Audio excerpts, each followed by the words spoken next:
So a lot's been going down on the East Coast car. We got the boys in town, Brian Hartsock from Hartsock Motorsports, and Matt Turner, who's also crew chief for Travis Reeder, who competes in Formula Drift. He had a couple free days. He also works for Nameless Performance and came down here to help just friggin' bang this East Coast car together because it is almost driving season. It already is driving season. I ain't got nothing to drive. Right? Yeah, right. Right. So there was. You have that clout weight. We got two crew chiefs here. We do have two. On your demo. We got two crew chiefs here helping out on the demo car, the second demo car. It's like demo car 2. So let me bring you guys up to speed.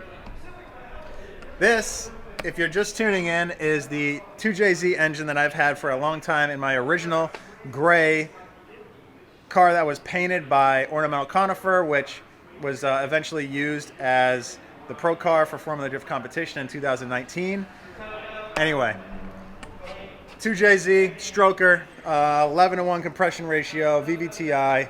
Got a brand new Garrett G35 1050 on here and a bunch of awesome mods. We're doing a legit anti-lag as well.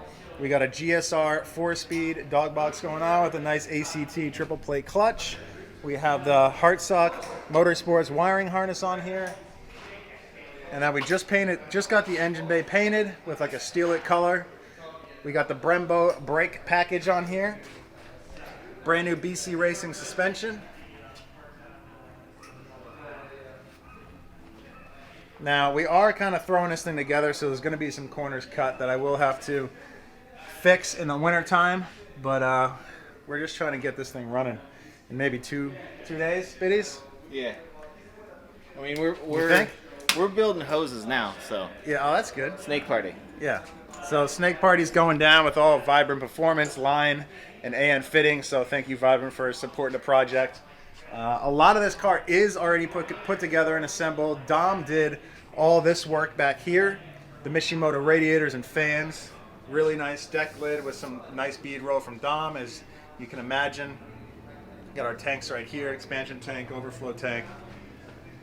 Wise Fab front and rear. So she's coming together, guys. Coming together.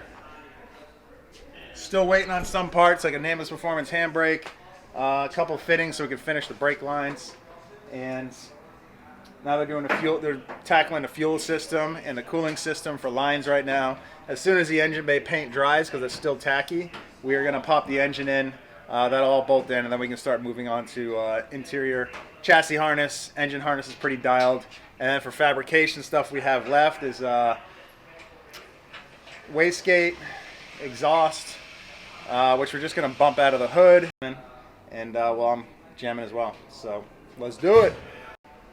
What are you using? Some Thread Locker orange? This is Permatex orange. Yay!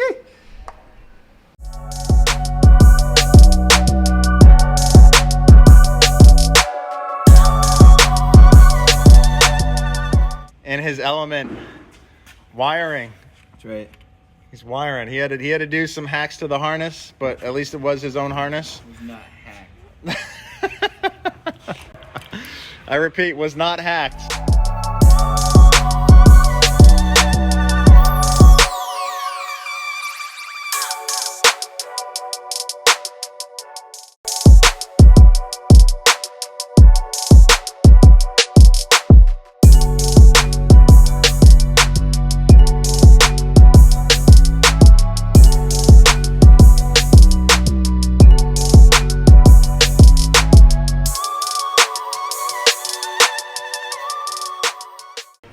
Motor is in, boys. Motor is in. I wanted to come under the, Matt! Yeah! Killing it. Interior's coming together.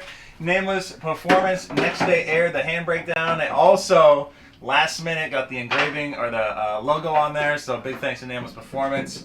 Matt just shaved out this plate for the GSR 4-speed dog box. We got the pass-through. So this is actually cool. Something that you guys may not know.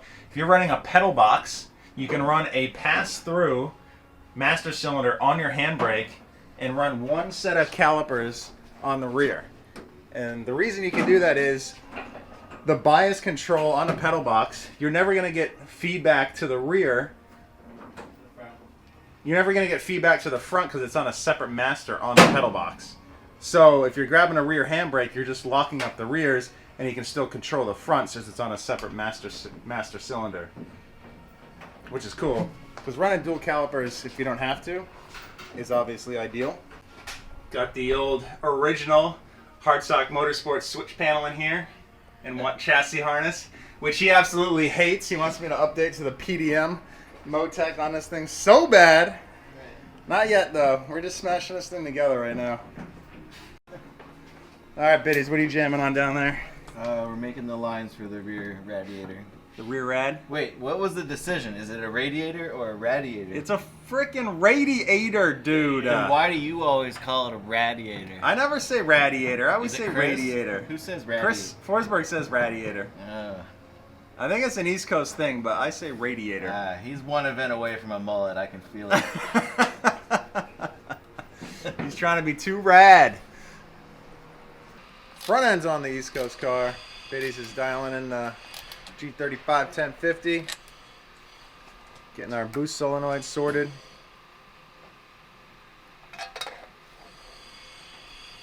Missing a couple sensors, otherwise we'd be in business.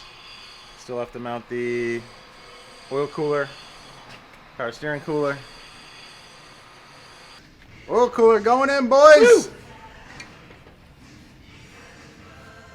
There we go. Matt crushing it over Yes, here. sir. Brackets. Booyah. Front end's looking good. Yeah, except for the rusty tubes. We got rusty tubes? Yeah, look at them. Rusty, Just only because it's been sitting so long, dude. rusty trombone. Don't you worry about it. That'll all get powder coated at some point. Mark his words, boys. It's gonna get powder coated. Usually don't do this at a Dash 4, but you know, when in Rome. I had a Dash 6 on there previously. That's to feed your balls. Oh yeah, the old anti-lag system. Yeah. So this is one of the original anti-lag systems that we had. That Nameless Performance designed, and these balls actually held air to control our Turbo Smart wastegate. And now we are much more simplified. We're just running a throttle body, which Don't give away the secrets. I dude. posted on the internet. everybody knows better now. It's already in one of my build episodes for the East Coast car. No secrets here, guys. I'm telling you everything. Once a year. All of the R&D and experience and everything, just leaving it all on the table for y'all. Yeah. Once a year I post and everyone acts like it's something new. It's new all over again. Yeah, I guess that's how it works, right? But yeah, this is the anti-lag system. So we have a throttle body right on the intercooler, and it charges air. So it charges the air off throttle that would originally come out of like a blow-off valve, and it dumps it in the middle of the collector on the exhaust manifold and just shoots all that air into the turbine housing. There's more. And that's out there, basically too. what that does. What size is it? Both. Yeah, in the nice, easy routing. Ooh, yeah. I'm glad I have so many awesome fittings from Vibrant to help us dial it in. Although it is looking a little like it's going to get a little busy over here with... They should all stay in the same area, though, which Yeah, is going to be kind of yeah. nice. Fuel system, water system, power steering, like literally everything is right over here.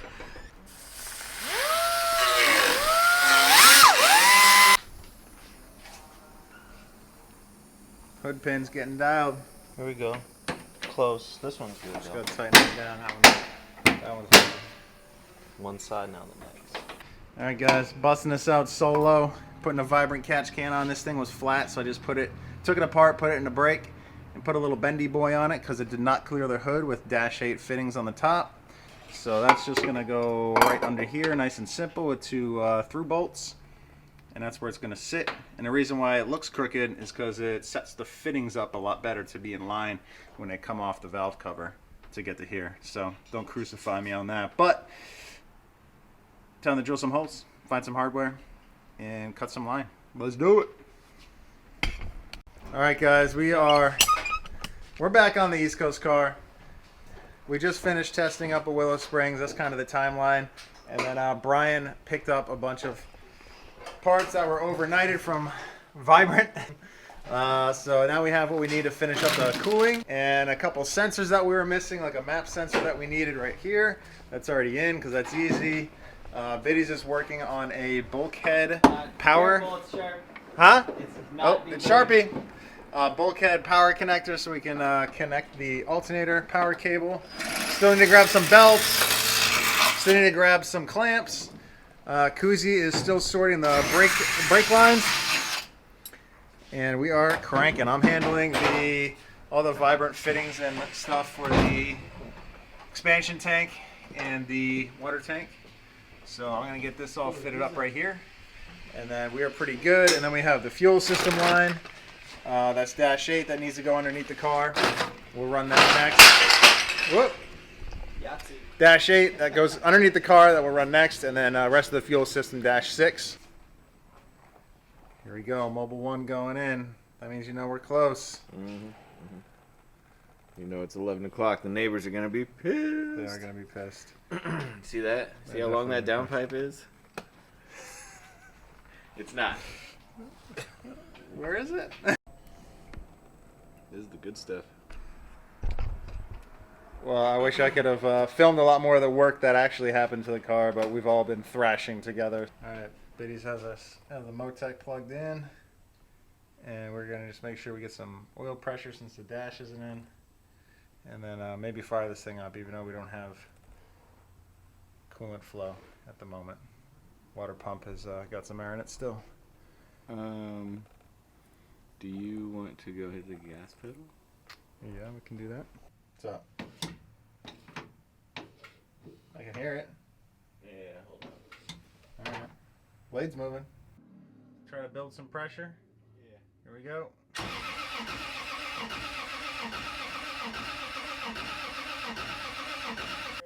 Yeah, I know. There's a big, pretty decent sized oil cooler too.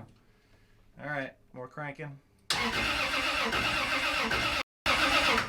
Just got some. Okay. It's building. All right, we're gonna go for a fire. Yeah. Here we go. Wait 1 second. Sure. On your toes. I'm ready. All right, here we go. See if she fires. Fuel pump's on. I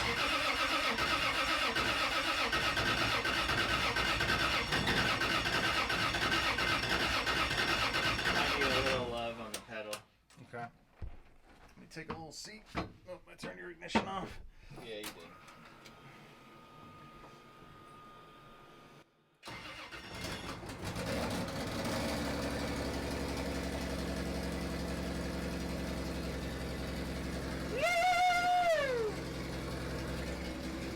That's it, baby! It's been like... Second oil pressure. Okay. Oil pressure good. It's been like 3 years since this motor started. Original street car, great car, 8.6 engine.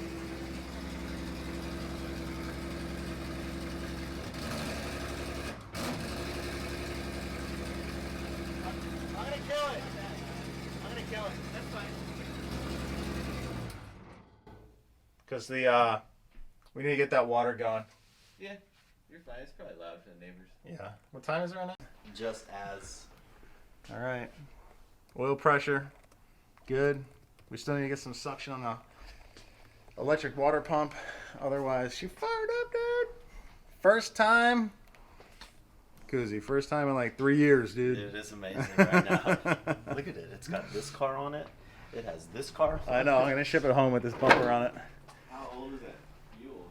Old. It smells a little rich up in here. Yeah, I bet it is. What fuel is in there? The VP import. That's some good shit. It's the best, like the best Yeah. stuff. Cancer in a bottle. Best stuff that's not ethanol anyway. Oh man, we hadn't pulled some logs in a minute. What's the date on there? It's All right, the goal was to get it fired up tonight, which we did. I'm going to try to work on getting some suction out of this water pump a little bit longer, and then we'll probably just get out of here because the neighbors do live right behind here, so we can't really get too crazy revving this thing and warming it up like I would normally do, and then kick the anti-lag on, but maybe tomorrow during the day.